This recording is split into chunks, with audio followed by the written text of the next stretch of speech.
Human blood. Whoever left these marks did so deliberately.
Has been proven by many.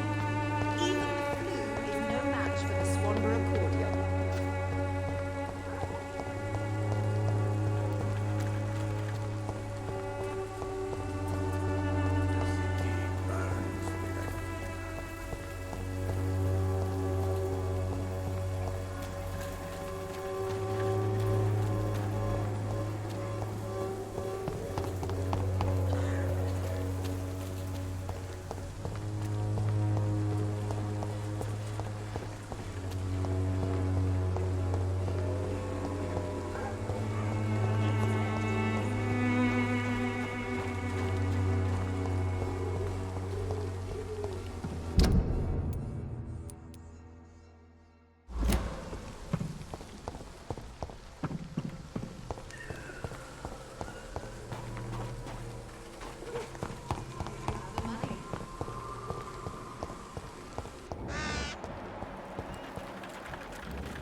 Come on, Barrett, you know the game. You pay for peace of mind. Protection against malevolence and trickery.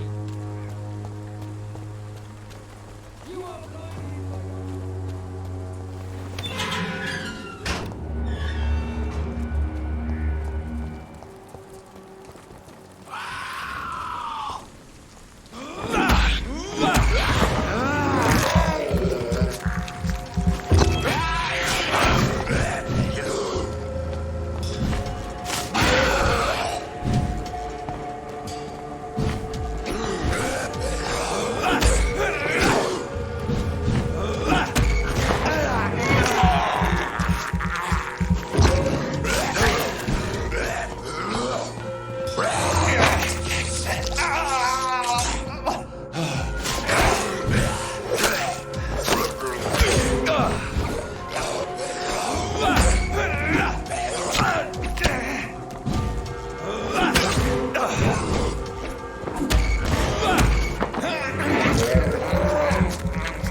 Good evening, Mr. Nithercott. And good evening to you too, my good sir. Can I be of any help? Do you need medical attention, sir? It may be wise to let you prescribe me something. I don't feel like I should. I understand your appetite for words and macabre beauty, sir. But you should be more careful. The nutrition of my mind is more important than my physical health. But I appreciate your concern, sir. I'll leave you alone, sir.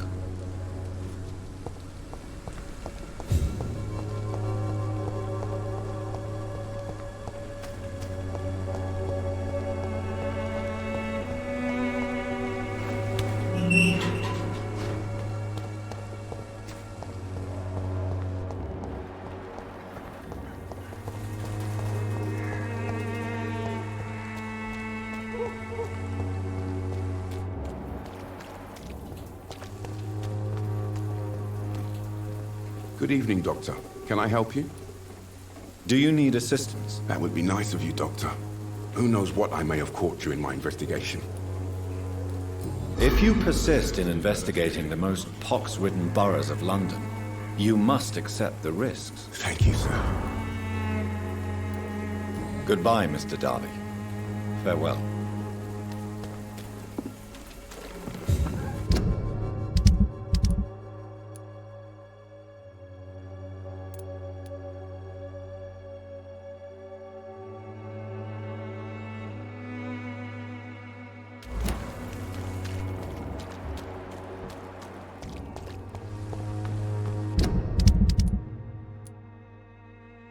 Pay me a glass and I'll be gentle. Good evening, Cristina. Change your mind? Do you need any assistance, Miss Popa? It depends on the price of your medicine. I am shocked that you would think I am that sort of man. Forgive my suspicion. I'm so used to liars with good manners. Thank you, sir. Goodbye, miss. Take care of yourself as best you can.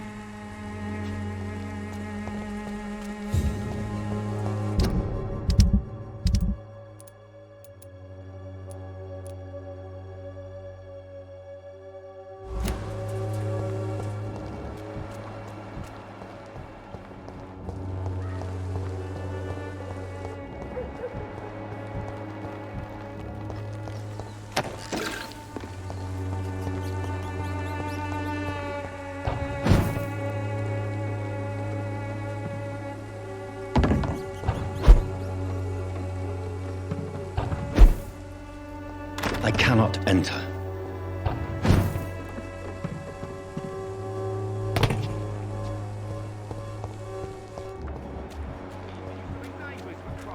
I prefer not to give you another beating, Barrett.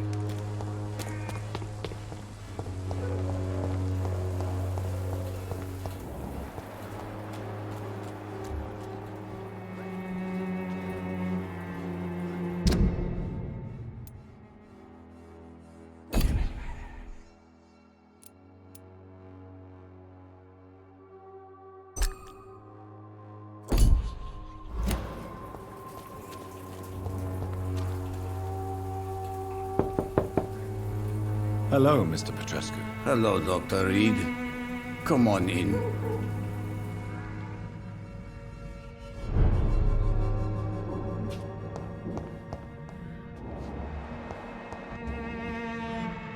Yes? Do you need some help, Mr. Petrescu? I am very tired, but that is all. I don't need you, Doctor. Well, I think you do. Take this, and you'll feel better. Free drugs from an English doctor? It must be my lucky day. Goodbye, Mr. Petrescu.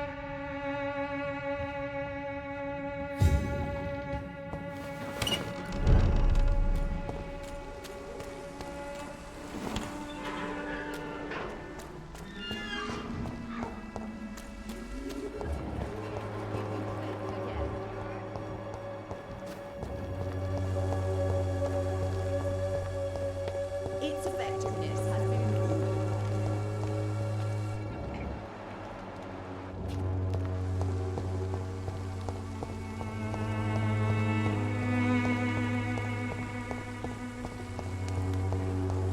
All your problems, as long as you have them.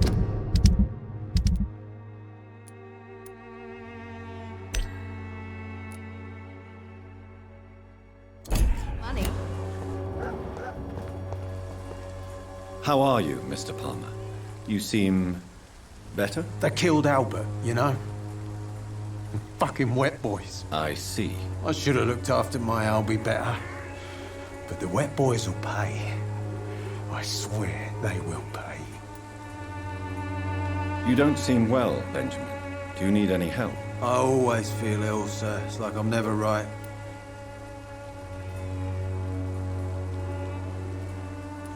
I will see you later. Take care.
Kill it, boy! Stop!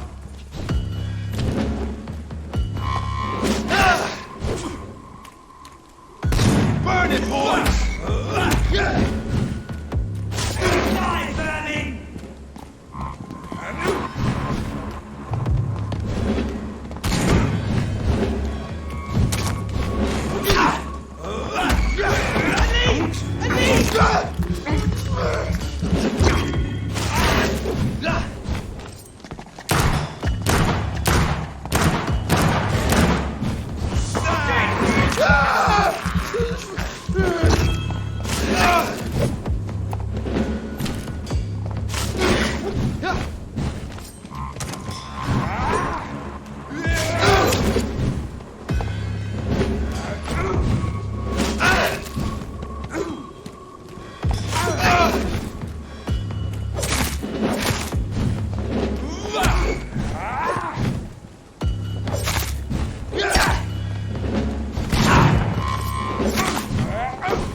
Die, burning!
It's locked, all right.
I would ask you to avert your eyes, sir. Or did you not know it was rude to stare? I knew it. Speak up, Dr. Reed. I like a man who speaks his mind. Hiding your true appetites behind a facade of compassion. Bravo. Very clever indeed. Spare me your sarcasm, Jonathan. You are but newly born in this world. So in the end, the accusation was true, wasn't it? The situation is somewhat awkward nonetheless. I have not been observed sustaining myself for many decades. I have to say I'm a trifle embarrassed. Anyway, I have concluded my inquiries concerning your blackmailer. I see. Please excuse my agitated state. Under normal circumstances, I wouldn't let anyone see me in this condition. I must confess I have not put an end to the blackmail, my lady. Unfortunately, I could not bring myself to do it. I'm so disappointed in you, Jonathan. I didn't expect this from you. Lady Ashbury, you yourself admitted how ridiculous the sum of money was. I can assure you, it was all used for charitable ends. Well, you are full of surprises, aren't you, Jonathan? All right, say I trust you, but you will still pay the ransom.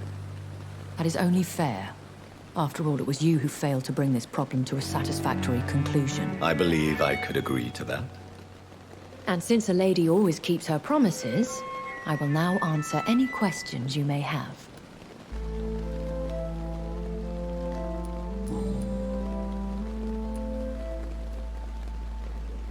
I don't understand.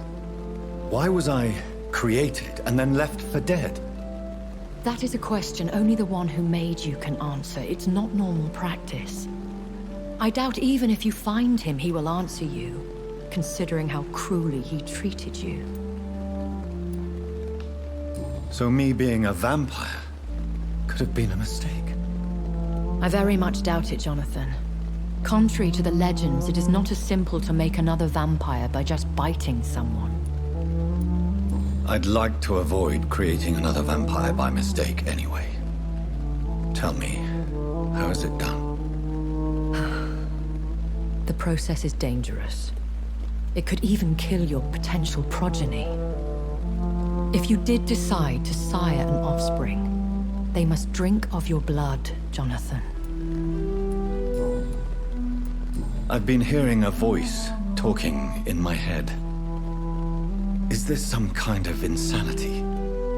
It feels like the voice of the vampire that created me. Hush. Tell no one this.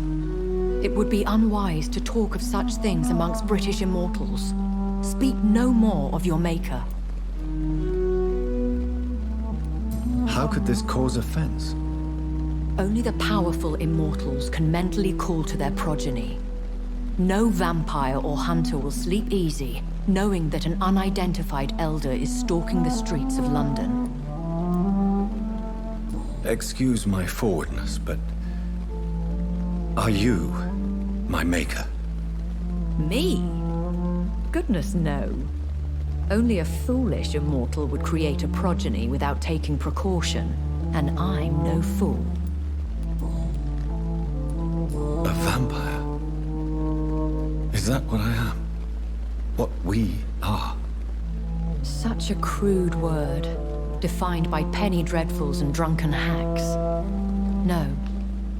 You are now an Ekon, and that you shall remain. So we are Ekons. How can I identify us amongst other vampires? How to put it? All Ekon are vampires, but all vampires are not Ekon. We are but a branch of the immortal tree. Are you an Ekon too? Yes, I am. We are the closest thing to what man refers to as vampires. Forget what you think you know about us.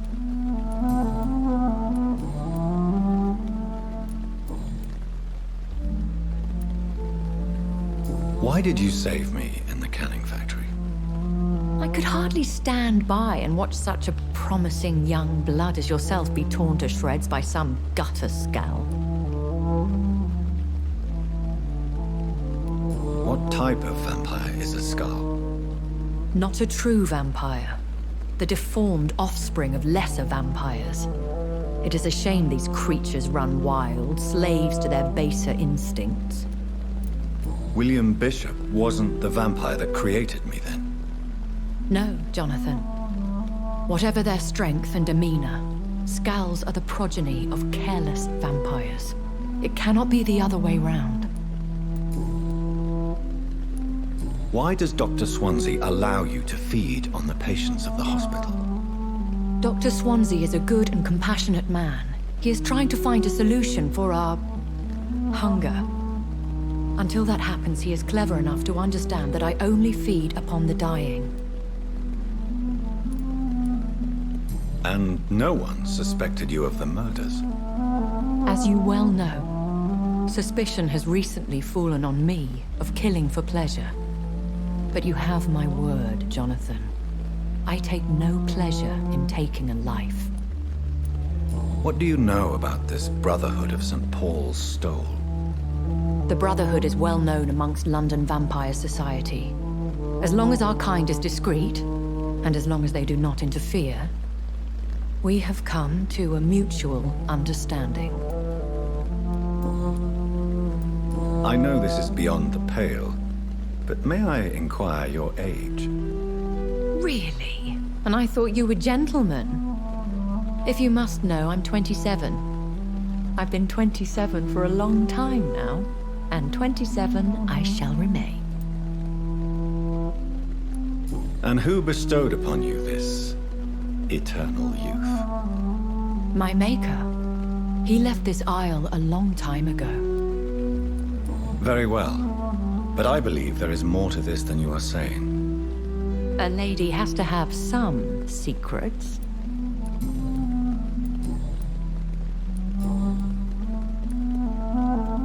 When I awoke, changed, I was chased and attacked by vampire hunters. Prepared and well-trained. Though I can't be certain. More than likely, it was the once glorious Guard of Priwen. You make them sound like some sort of cult. More a society. And like all the best ones, a secret society. I thought them almost gone. But it seemed they have been recruiting. Once glorious, but still dangerous. They have seen better days, but all fanatics are dangerous. You would be wise to stay clear. They are sworn to destroy our kind. I've been away from London and England for 3 years. This isn't the city I remember. Things have gone from bad to worse here, Jonathan. I've lived in this city for a long time, and I've never seen it like this. The Spanish flu has hit London that bad? Yes, but it's not just that. I've heard things. Things I've not heard for a very, very long time. There are whispers in the shadows. Something far worse than the Spanish flu is here in the city. What is it you fear? Fear has long since flown this form. But there is something malevolent circling us. I feel fear is merely waiting in the wings. Are there many vampires here in London? Immortals are of a rare breed, and we often tend to hide. But you may occasionally meet some of us at night. Do you know any of them? Have you an idea of the identity of the vampire who attacked me? You mean your maker? No, Jonathan, I have no clue. But I fear he or she is as careless as cruel. To let you discover your new condition by yourself. What do you mean? Every now and then, you may discover an immortal in the deep of the night. But we are a rare and reclusive breed. Our progeny is almost never accidental. Will they all be as affable as you, my lady? I do not see why not. But remember, Even the shark smiles before he bites. That sounds like a lesson from experience. Vampire politics are as intricate and sometimes tedious as a game of chess in a gentleman's club. I've learned from experience it is best to decline to play. I bid you farewell. For now, my lady. I must quickly analyze the blood I took from Nurse Crane's patient. I met him in New York once. If only there were more of us, with less resignation and more determination. I know I can count. I wish I could say the same for the others. You look exhausted. You're pushing yourself too hard. You don't have to bear the burdens of this hospital alone. Good evening, sir. So it is true. The famous Dr. Reed has joined us. I can't think of any better news during these terrible times. Do we know each other? Actually, yes. We met once before, at the Rockefeller University in New York. Dr. Tippets, yes, I remember. I was assisting Professor Carell in his research about coronary bypasses. He had nothing but praise for you. He was also very confident about your future. And look at you now. Eminent surgeon and blood transfusion specialist.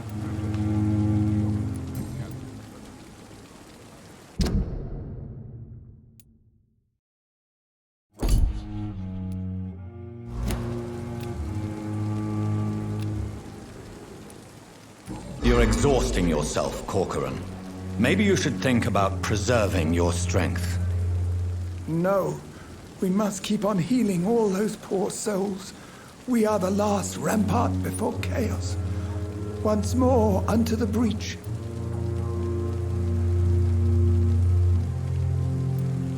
You've nothing to prove, Dr. Tippets, to anybody. And we all praise your experience. Please, have some rest. I am perfectly fine, and I am not too old for this job. What can you tell me about the staff in the hospital? Some are really good, and others are not so good. But during this troubled period, there is no time for slander. I prefer to focus on the positive character traits. Tell me more about cherished people, then. Nurse Brannigan is a pearl. She is the most helpful and dedicated nurse I've ever worked with. A clever and cheerful woman. You really seem to admire her skills.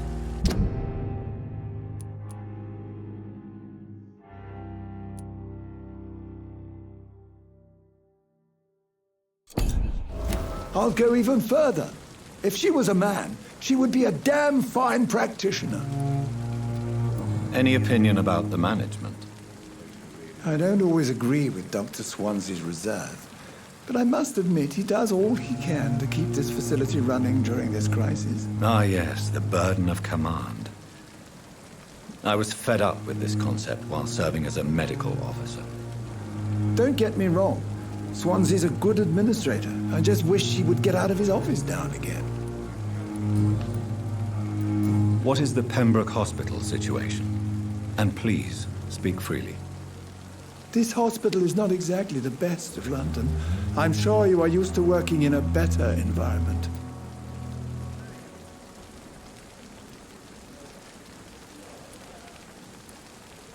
It's more than enough. In any case, the personnel of a hospital are much more important to me than the building. Don't be misled by appearances, Dr. Reed. This hospital does not lack talented people. It just lacks hope.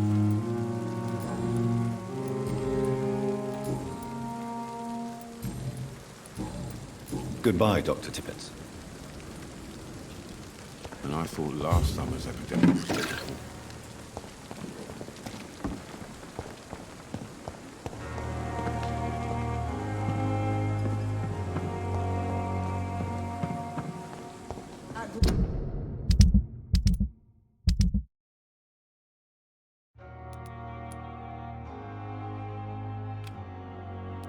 Please stop, mistress of the dark. Stop following me.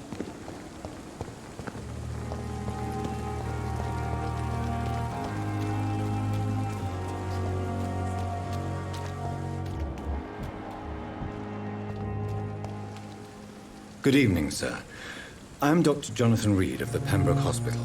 May I be of assistance? Dr. Reed. So it's you who saved my friend Oswald. It's a pleasure to meet you, sir. And you are? Newton Blight. Oswald and I recently returned from the war.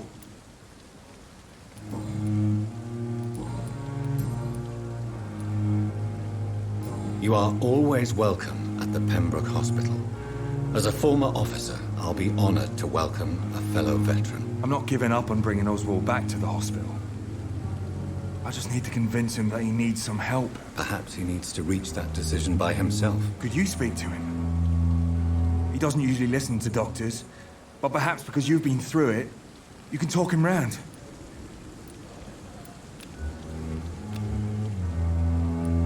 Why do you stay here now that Mr. Thatcher's back? It's complicated. Since the war, Oswald's been really nervous with the idea of entering any hospital. And me, I've got my own issues. Can you speak about them? Rats, sir. Even seeing one, they turn me. Just want to run.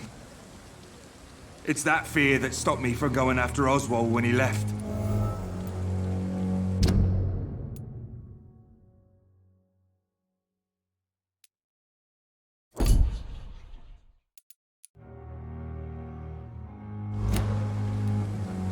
What can you tell me about the war, Mr. Blight?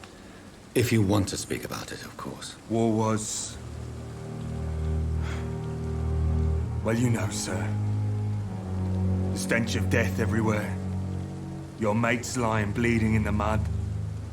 Just praying to make it through and get home. Bloody nightmare.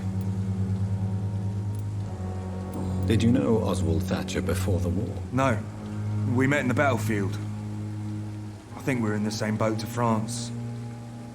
We've stuck together ever since. I fought in France, too. I served as a field surgeon, but it was not uncommon to repel an assault, especially at night. Yeah. The first time I was wounded, I had to protect the infirmary from hostiles. Twice.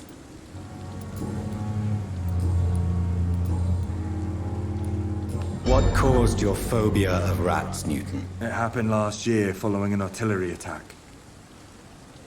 I was trapped for 2 days in a hole under 2 dead soldiers. And there were rats. Go on. They started eating me as soon as I dozed. Gnawing at my ears, my fingers, lips. I couldn't move. Couldn't call for help. I see. No, you don't. You have no idea what it is to wake up buried under bodies. Fucking vermin eating your flesh. Oswald. He found me and saved me. Goodbye, Mr. Blight. Take care of yourself.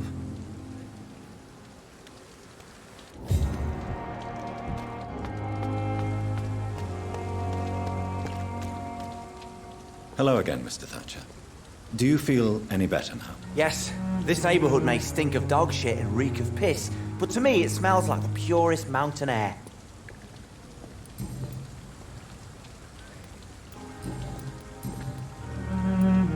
Mr. Thatcher, do you have a job? No. Since I came back from the war, I spent most of my time and energy just trying to forget. I understand what you mean. I was a soldier too. No. Nobody can truly understand what I've gone through. Why were you locked in that sewer? What happened? I went by the canal after an argument with a friend. Got chased by these fucking wankers and had to barricade myself in, despite my claustrophobia. Tell me about your claustrophobia. Has anyone given you an official diagnosis?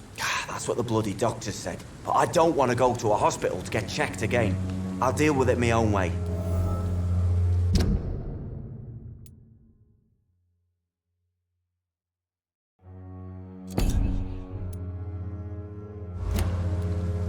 Why did you run? What was the reason for your argument? Newton wanted me to go to a hospital, but I can't stand being closed in. Makes me feel like I'm suffocating. Oswald, why did you not go to the Pembroke Hospital to seek medical help? I don't trust doctors. All they care about was their careers and processes. I won't be locked in any room again by anyone. Your fear of being trapped is not going to go away by itself. You need professional help. I've seen enough butchers in white coats to last a lifetime. Hospitals reek of chemicals and death. What I need is fresh air.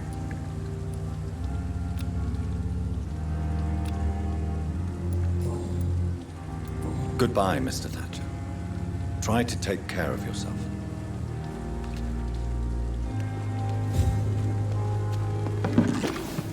This city is more peaceful without the bombs, but no less dangerous.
Best runner. It ain't human! Kill it!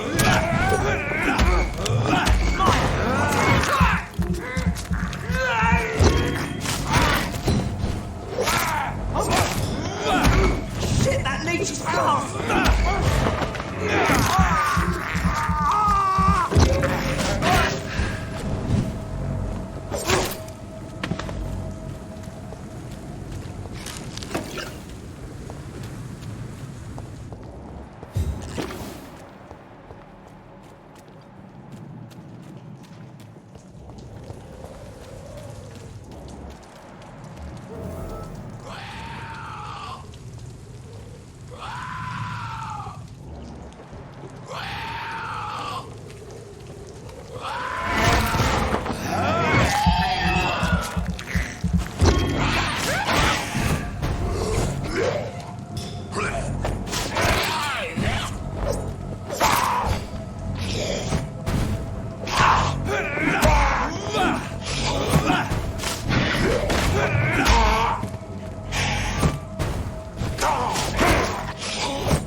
Opium is one of the main ingredients of Strickland's medication.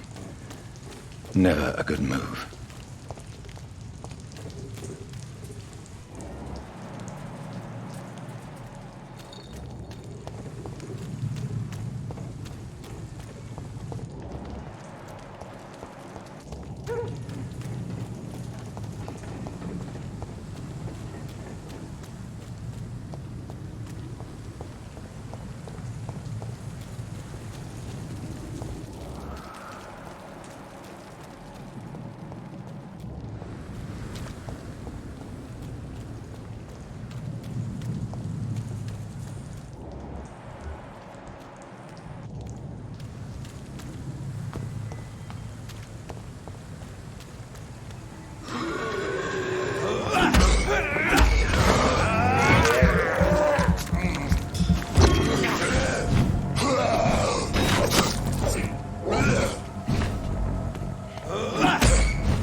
This is an impressive knife.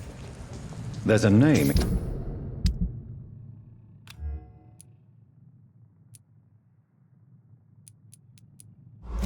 engraved on the metal. Clay. What kind of man puts his name on a knife?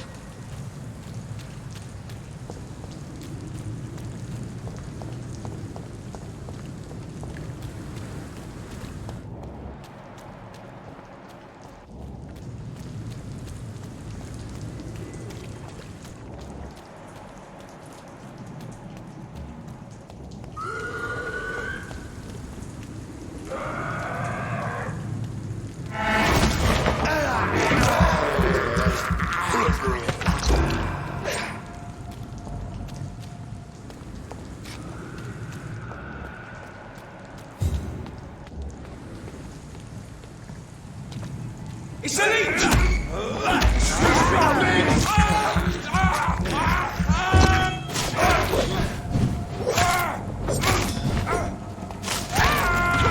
He's dead!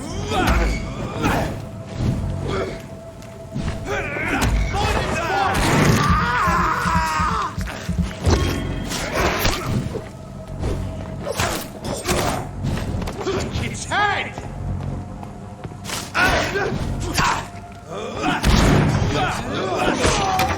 Die, beast!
Thelma Howcroft said she was being watched by vampire hunters. Where are they hiding? I should investigate.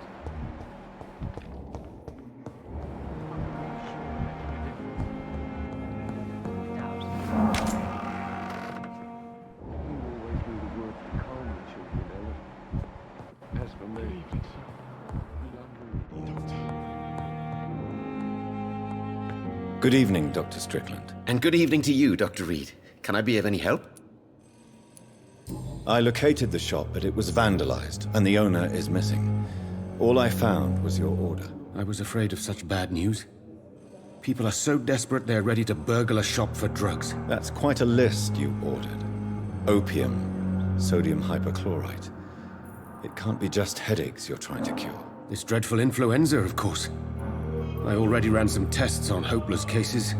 Without success, I must admit. Do you realize you could create a lethal poison without the correct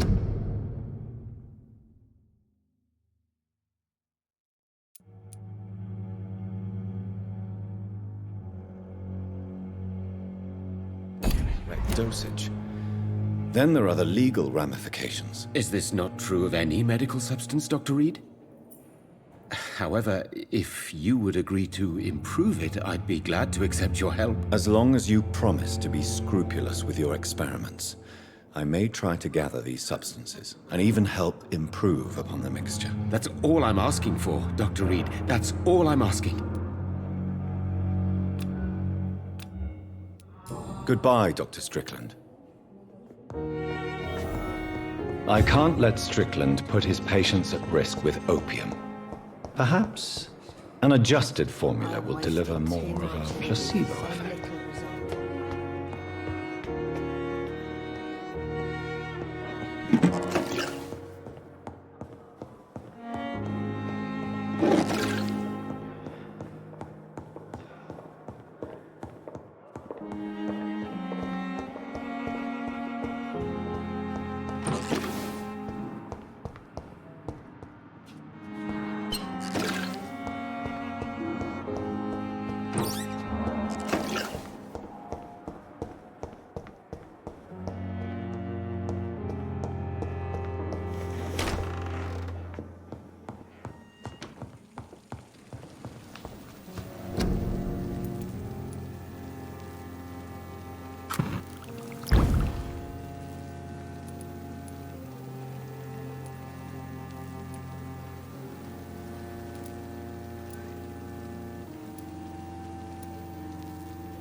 Razvan Vasily was infected by Spanish flu, but also has the highly unstable blood of the Scowls. Is the London vampire epidemic transmitted through the flu? I should talk to Dr. Swansea about it.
We have to stop it!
can't believe I'm doing this.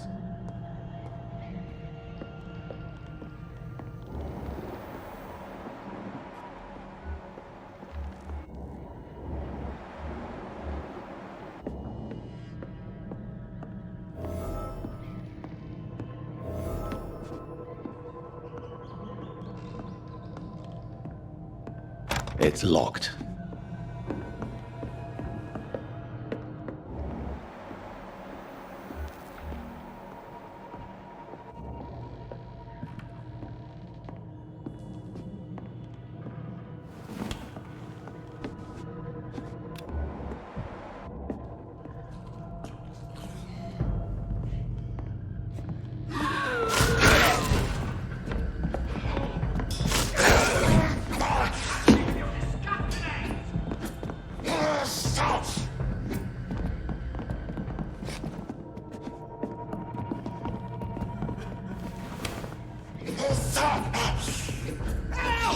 Damn strangers are attacking me!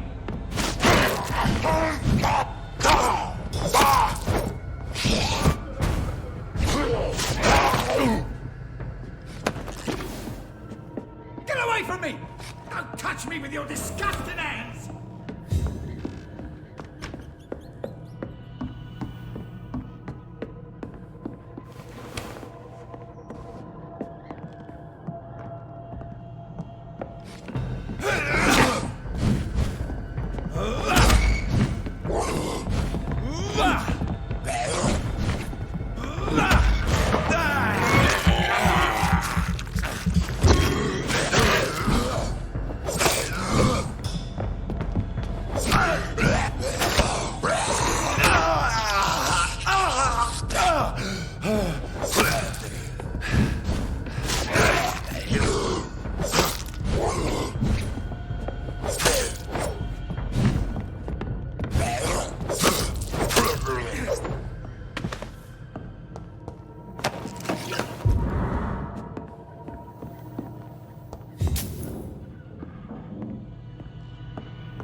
What happened?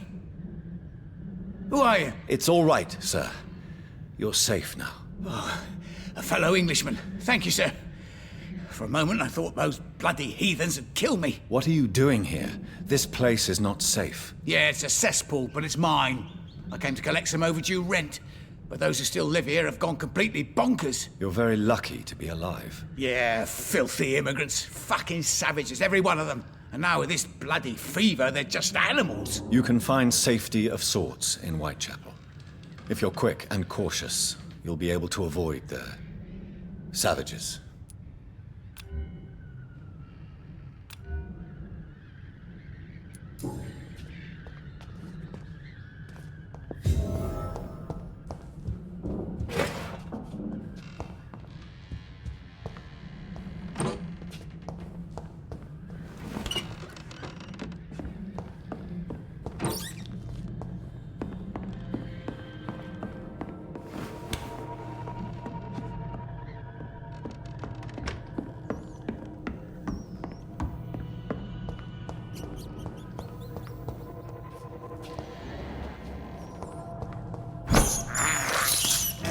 This is despicable.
Strickland's project could be dangerous.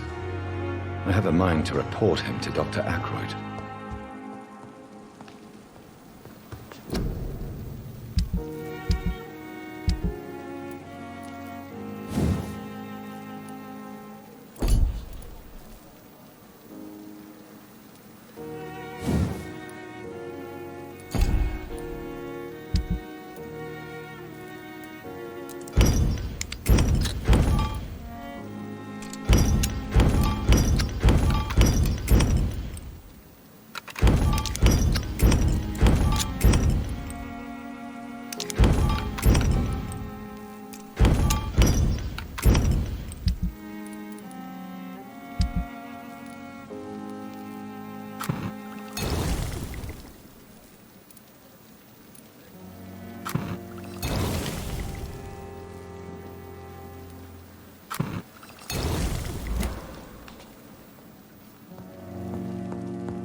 Spare your obedience.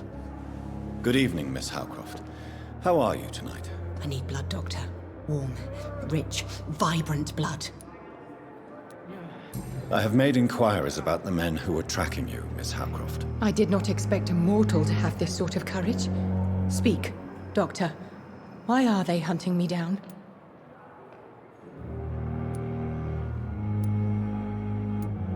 It was a misunderstanding. These hunters were in fact looking for a very different creature, but they mistakenly put their sights on you. I knew it. I have become undone. Those hunters have discovered me, but they don't know what I'm capable of. If you'll accept some advice from a petty mortal, I think you should assume a low profile and just quietly disappear into the shadows. You are right. And you have served me well, mortal. Take this as a reward for your time. Perhaps I will allow you to drink deep of my blood. One day. Thank you. I'll keep that proposition in mind.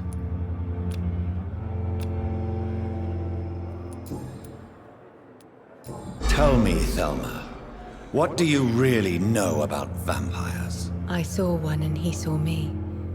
I watched him hunt and kill. I saw his terrible wounds heal as his victim died. And then I knew I was saved. You mean you actually saw a vampire? Here in...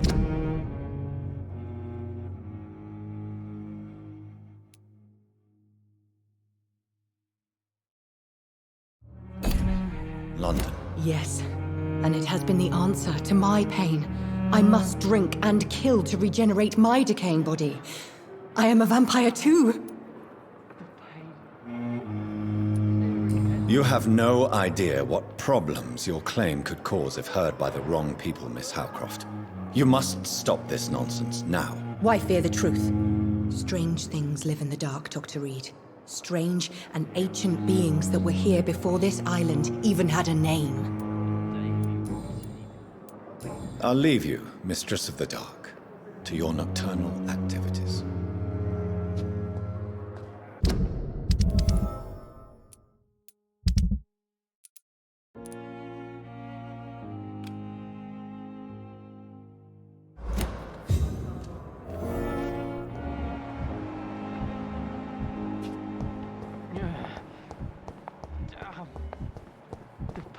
Time has lost its effect on me. But the suffering continues.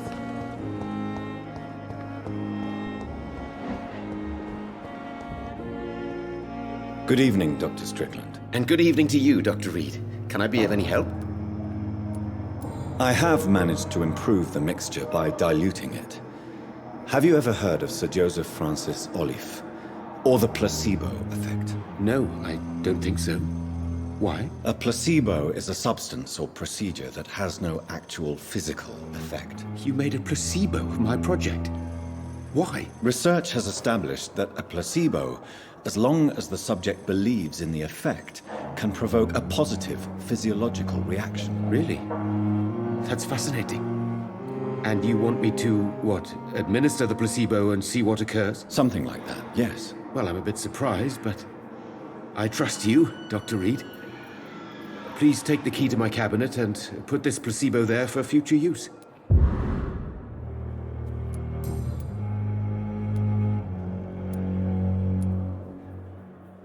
Tell me more about your willingness to experiment with new medical techniques. Harvey Fiddick is a patient suffering from a severe injury that could cripple him if not treated correctly. I'm convinced your blood transfusion technique could help him. What is it you really want? To save him, or to prove your point? Fair question. I want nothing but to save my patient, Dr. Reed. Especially since I know Mr. Fiddick's story. Tell me Mr. Fiddick's story. Our first diagnosis was compromised because Mr. Fiddick lied to us about the real origin of his injury. He first claimed it was an accident. But why would he hide such crucial information from us? Because he is a proud father, ashamed of putting his children at risk because of his own negligence.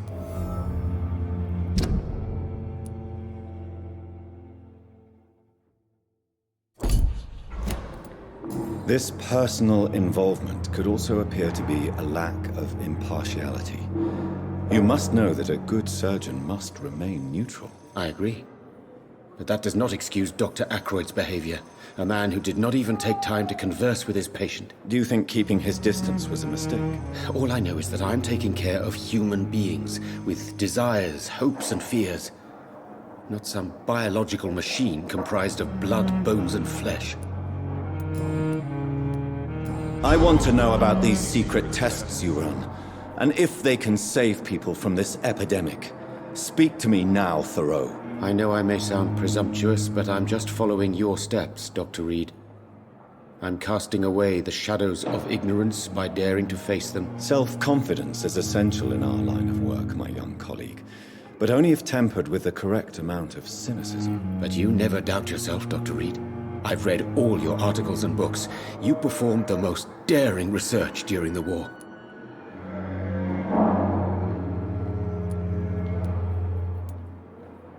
You have my support, Dr. Strickland. I know exactly what it feels like to battle an unknown disease with only your mind and force of will to help you. Thank you, Dr. Reed. You don't know what that means to me. Tell me, Thoreau, what's the real cause of your dislike for Dr. Ackroyd? He refuses to admit that your blood transfusion technique is the only way to save Mr. Fiddick. I'm convinced we must use it. What Dr. Ackroyd really said is that you lack the skill to perform this operation efficiently. Is there anything you have to say about this? It's a false conceit. Dr. Ackroyd secretly envies your reputation. His jealousy blinds him. I'm not the real target here.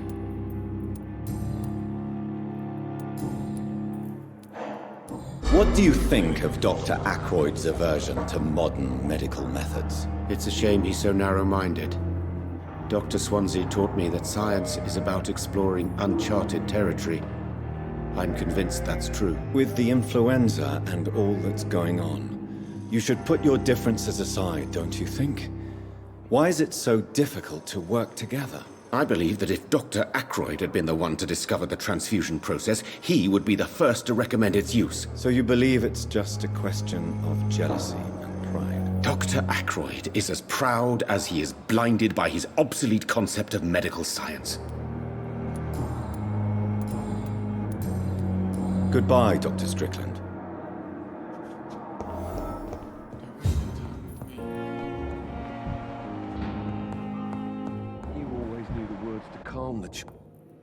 Good evening, Mr. Fiddick. Good evening, Dr. Reed. Any news about my operation?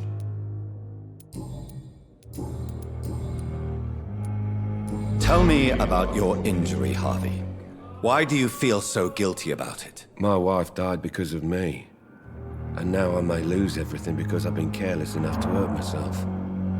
What an arsehole. How could your job be responsible for your wife's death? I was working a double. She went out to bring me a hot meal and got caught in a German bomb raid. You can't hold yourself responsible for your injury, Mr. Fiddick. Unless you tried to hurt yourself. Of course I didn't hurt myself.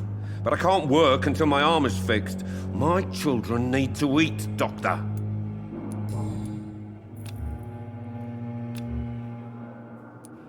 Tell me more about the death of your wife, Harvey. 1915. I was in the army, building workshops for the Royal Flying Corps. Helen was happy I wasn't sent to the front. What happened? The Germans sent Zeppelins to bomb the construction site, but they missed their target. My wife was bringing my dinner when the bombs fell. How are your children after losing their mother? They were smaller then. The only good thing about this is my Helen didn't bring them with her that night. I'm sorry for your loss. So many died during the bombings. I served in France and witnessed the carnage there. I would like to say that she didn't suffer. Truth is, I have no idea. I just know that I'm all that me kids have. Poor little bleeders.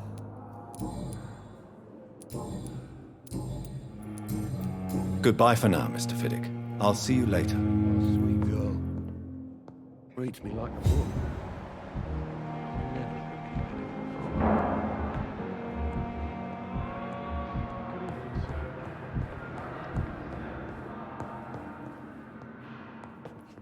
I'm quite busy right now, Dr. Reed.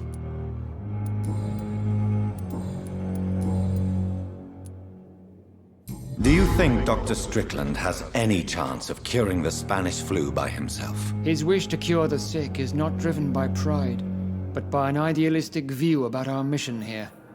Honestly, I don't know which is worse. You consider him a good practitioner, yet you will not report his methods. Strickland may be a rival, but I will not use dirty tricks or regulations to prove him wrong. We are doctors, not politicians.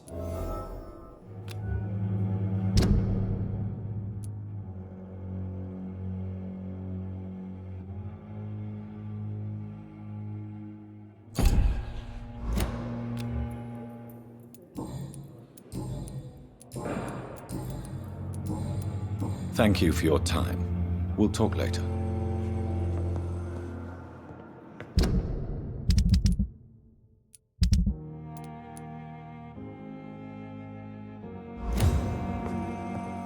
all right. Don't waste your time with me.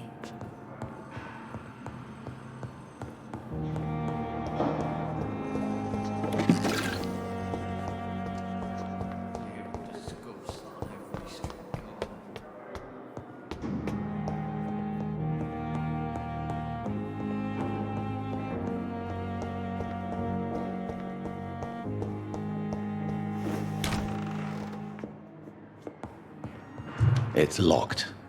At least Strickland can't kill anyone with this formula. It's locked, all right. It's locked.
In this letter, Mortimer Goswick does nothing to hide his desire to die.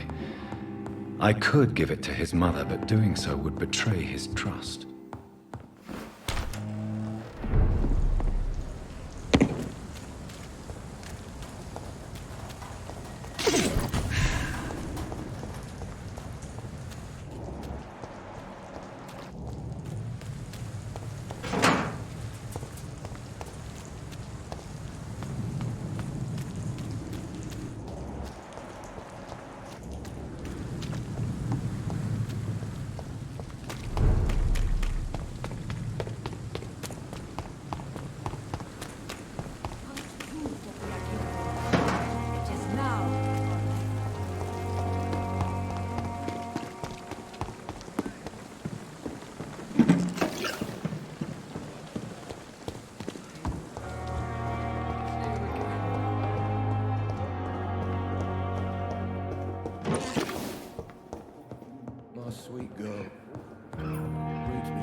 Good evening, Mr. Goswick. How are you? I'm okay. I have retrieved your letter, Mr. Goswick. I can assure you that nobody read it but me. Thank you. This is for you, then. For your help. And for your silence. I think you should talk to your mother. It would be good for both of you. Thank you, Dr. Reed. I'll think about it. Now, please, let me be.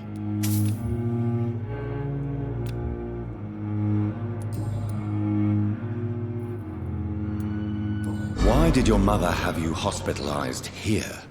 She seems convinced this is a bad hospital. My mother just wants the best for me. She won't rest while I'm here. She'd go all the way to hell and back to help me. Pembroke Hospital may look unorthodox, but rest assured, you're in good hands here. It's not me you have to convince, Dr. Reed. It's my mother. Is your mother bothering you? As your doctor, I can ask her to leave you alone if you would prefer. That's tempting, Doctor. But you have no idea what my mother is capable of. She would tie herself to my bed if you asked her to leave. Your medical report says you're not affected by the Spanish flu. What do you think of that, Mortimer? Does it make me happy? Not in the slightest. If it was up to me, I would have left this place long ago. I know I don't belong here. And why do you think you don't belong here? I know the staff have more important things to do than look after me. There's plenty of patients here who need their attention.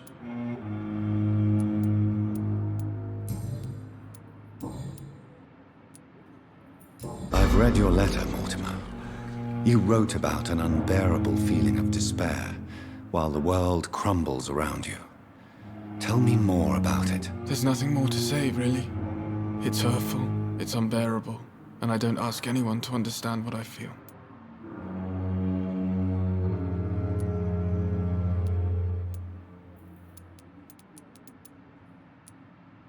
Despair is a deadly poison I've tasted myself, sir. We're only tempted to drink it because we're terrified by the uncertainty of the next minute. I know that perfectly, Doctor. For I waited for so long, hoping that the next minute would be less unbearable.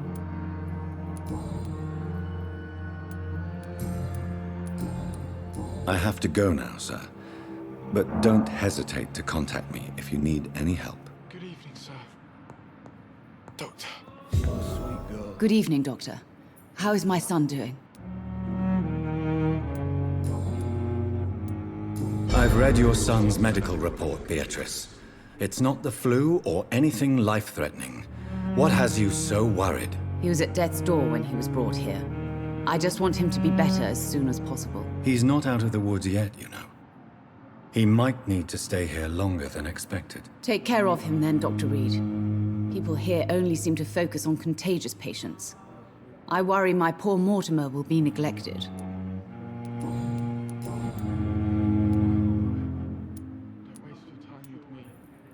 Do you realize your son could try to kill himself again? He might succeed next time. I think about it every minute.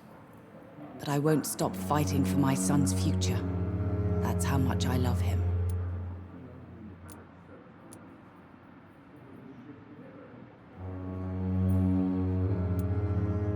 Your determination is laudable, but you are in a state of denial, Mrs. Goswick. Your son has a very strong death wish. How dare you talk to a mother like that? Talk to me like that? I'm only trying to be honest, Mrs. Goswick. As painful as this fatal end may be for you, you have to accept this is a possibility. No. I'll never accept it. If my son was to die under your care, well, you have no idea what I'm capable of, Dr. Reed. I have read your son's suicide note. It was not an impulsive gesture, nor was it his first attempt. He threatened to kill himself a few times before. But I never thought he would dare to punish me this much. Punish you?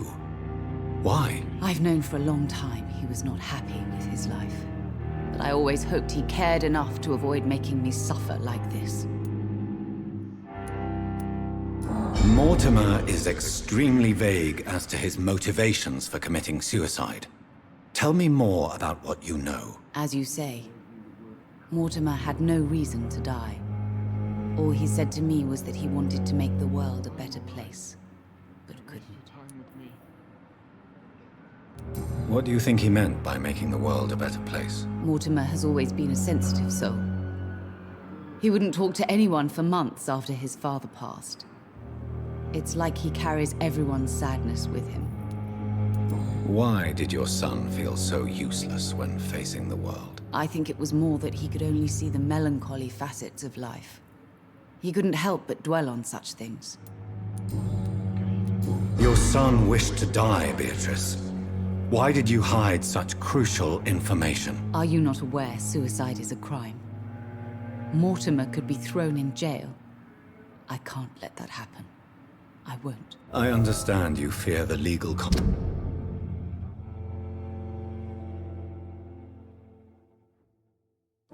consequences, Mrs. Goswick. But don't you realize your silence significantly affects your son's case? All my son needs is help and comprehension. Not judgment and punishment for what he may or may not have done. Goodbye, Mrs. Goswick.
Multiple abrasions and scarring on the arms and legs.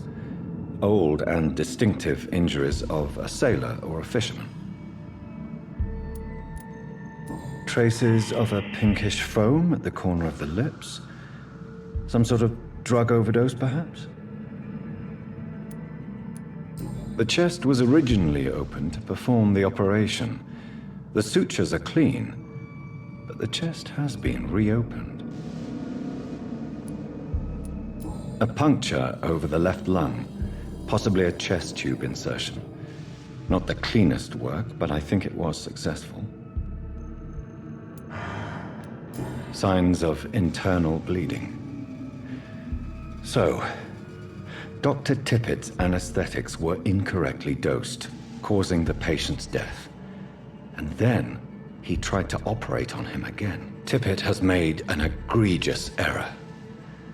It's time we talked.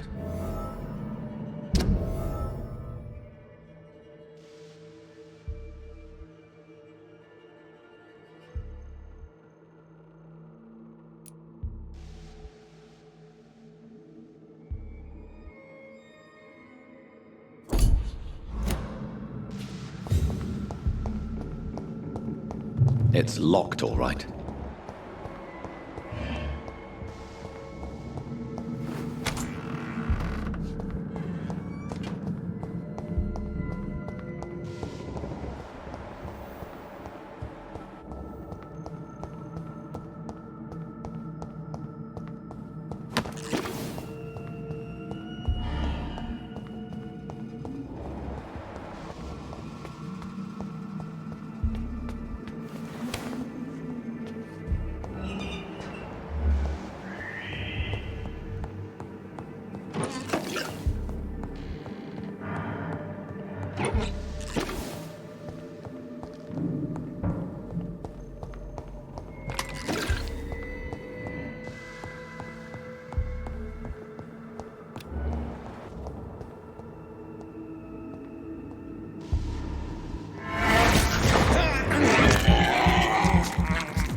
It's locked, all right. It's locked.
Good evening, sir.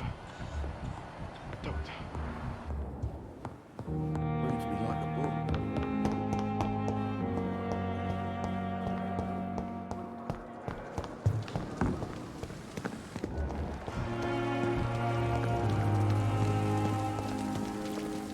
Good evening, Nurse Brannigan. Good evening, Doctor.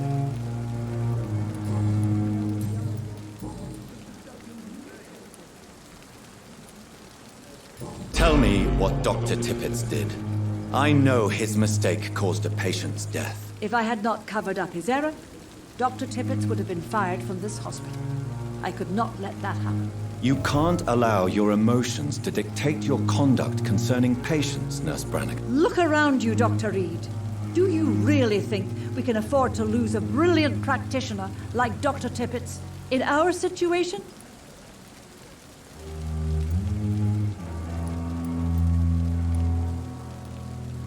Perhaps you did it with the best intentions, Nurse Brannigan, but you took a great risk. Must I remind you that a man died? You mean you've never made a mistake? Never covered your tracks? Come on, Doctor. I wasn't born yesterday.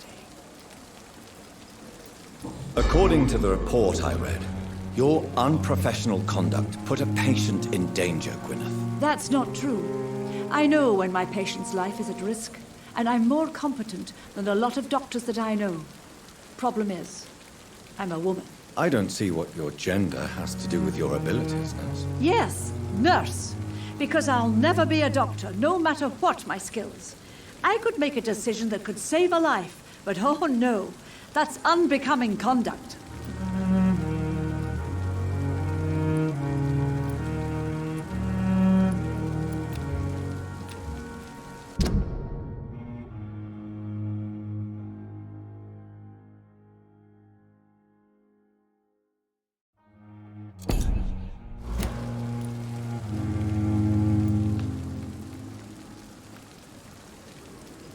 I understand your frustration. During the war, I saw the skill and courage of the nurses on duty. But this is neither the time nor the place to start a revolution. To have the right to study shouldn't be determined by sex, skin, or wealth. That's all I'm saying. Why does Dr. Tippets claim you're the main reason he keeps working, despite his fatigue? If it wasn't for him, I probably would have left the Pembroke years ago. Dr. Tippets does not think of you as just a nurse anymore, does he? If you're suggesting he's not taking my gender into consideration when it comes to medical practice and knowledge, I really hope he doesn't. Goodbye, nurse. Call me if you need assistance.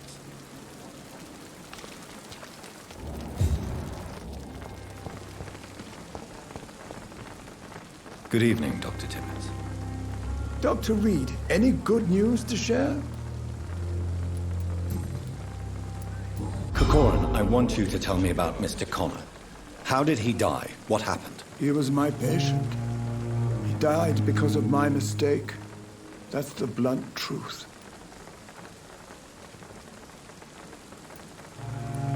What was the nature of the mistake? It was a twofold error. My diagnosis was wrong, and the administered dosage was too strong. Who was this patient? I don't know. Some sick man from the docks, maybe a fisherman. I had no time to talk with him. No one claimed a body.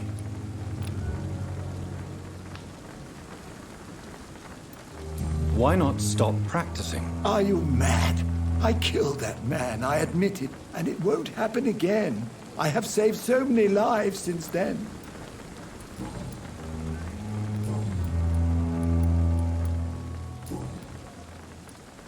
Nurse Brannigan has been recently accused of neglecting her professional duties.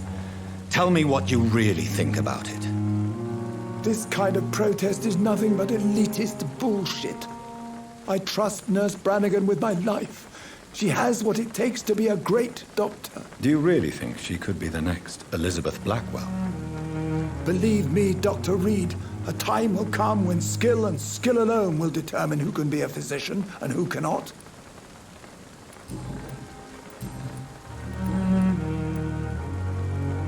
I will cover for you, Dr. Tippets. by keeping what happened to Mr. Connor to myself. I don't know what to say, actually. I can't exactly force you to become my accomplice. You didn't force me. This is my decision to make.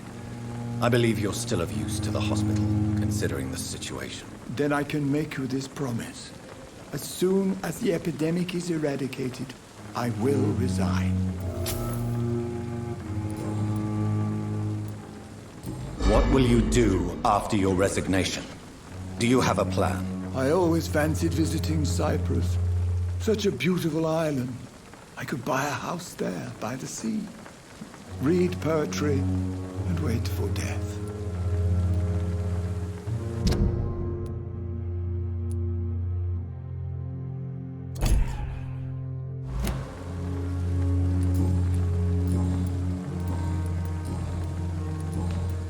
Goodbye, Dr. Tippets.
I have this thirst for blood. I can't believe I'm doing this.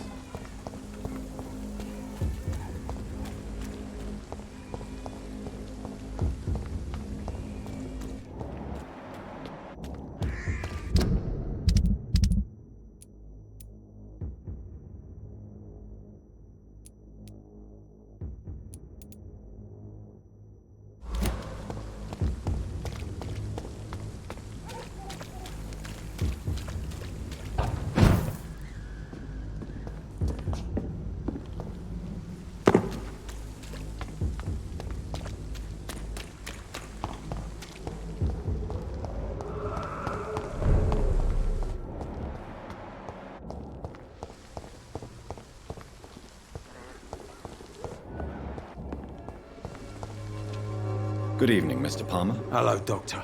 You don't seem well, Benjamin. Do you need any help? I always... I will see you later. Take care. Goodbye for now.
Step away, sir.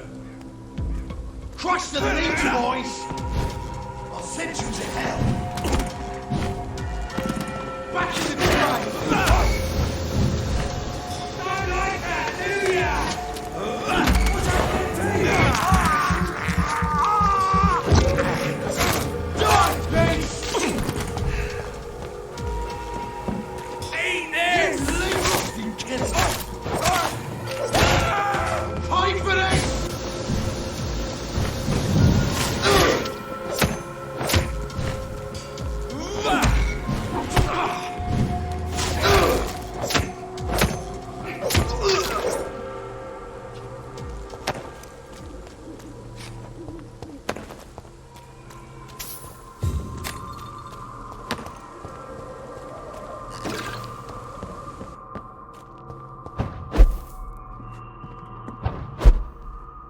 This could be the box Lewis thought he lost. There's a letter inside.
A love letter from Joe Peterson's wife, addressed to Barrett Lewis. Who should I give it to, I wonder?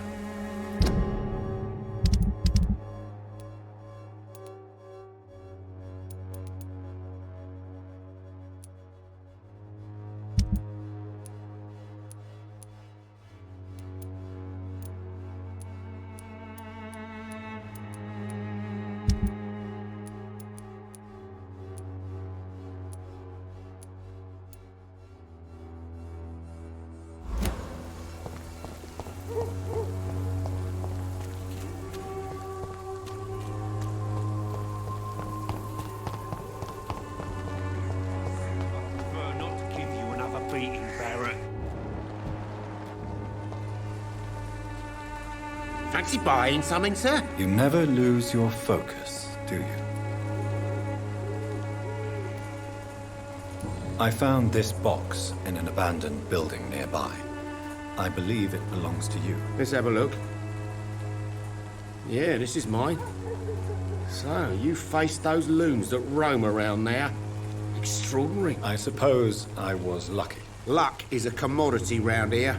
Yours should be properly rewarded. About this package, it's not just tools and trinkets, is it? I don't want to be rude or anything after your kind gesture, but it's none of your business.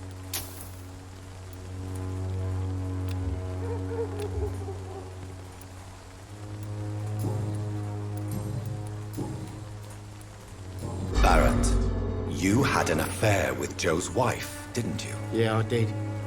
She's the only woman I loved. My first regret is that she stayed with Joe after Harry was born. The second is I never shed a tear when she died. Did you ever try talking to Joe? Never. But I suspected he knew everything, even without knowing it. And he decided to make me pay in his own way. Do you mean you're Harry's father? No one will ever know for sure. And it's better that way. And I don't believe I'd have been all that bad as a dad.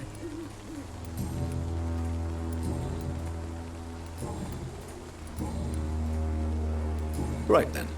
Show me what you have.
Forgive my interruption. Do not apologize, my son. Father Tobias Whitaker is always happy to teach mortals about the incoming Armageddon. I am Dr. Jonathan Reed, and I just have a few questions. A scientist? You are much more lost than I thought, my son.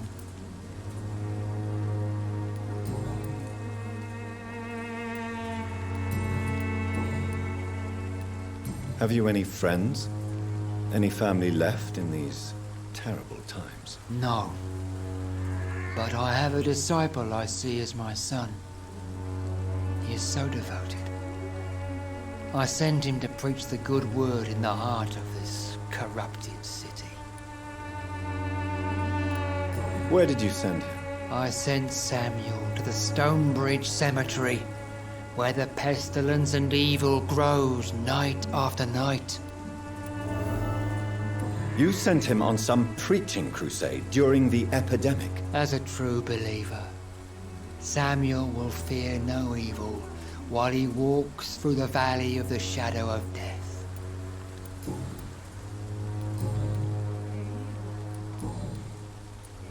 What do you mean when you say that I am more lost than you thought? All scientists are entangled in a world of causes and consequences, and most of them can't see the plain truth. Quite a judgmental opinion, if you ask me. But what do I know? Blinded by science as I am. But you are seeking answers, aren't you? Answers about the Armageddon about to strike the city. Answers about the hidden truth.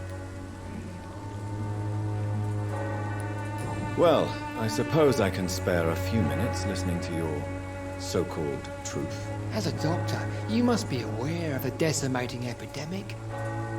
But let me tell you that this so-called Spanish flu the beginning of the end. What do you mean? The beast is finally revealing itself, corrupting the flesh and the heart of men. With my own eyes I have seen them, those minions from the abyss. Really? And what would be your answer to this biblical threat? We must fight the disease before this legion outnumbers us. But not with scalpels and microscopes. No. What is left then? Cleansing fire.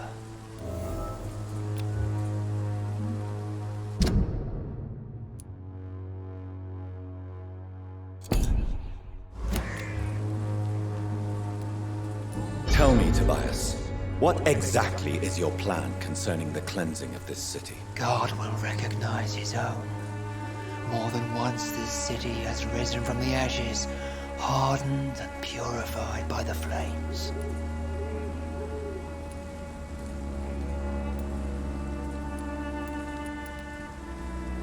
Purification by fire has proved useful, but where do you stop? Burn the clothes? The buildings? The corpses? Worse? Your lack of faith is predictable. But my task is to convince rational minds like yours to see the light. This is God's will. You're mad and dangerous. You're nothing but a soulless butcher. A small-time Torquemada. The Savonarola of Whitechapel. My son, if you think salvation is a free gift, go listen to the lies of that pompous fool, Joseph. Joseph, a fool? Vicar Larrabee of St. Mary's Church. While he continues preaching his fraudulent redemption, more and more people die in the streets.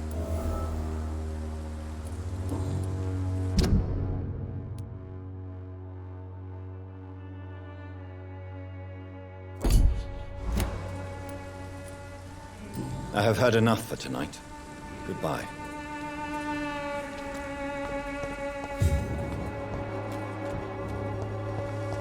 You look so pale, my lord. Would you like me to...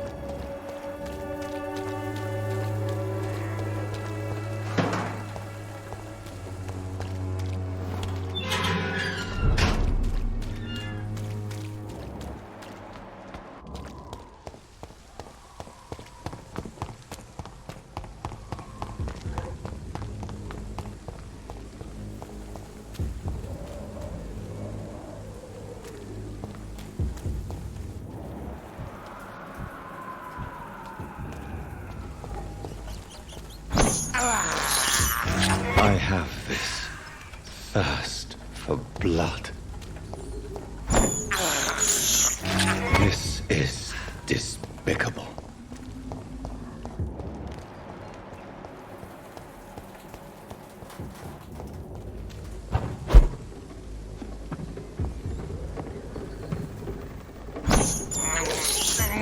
I can't believe I'm doing this.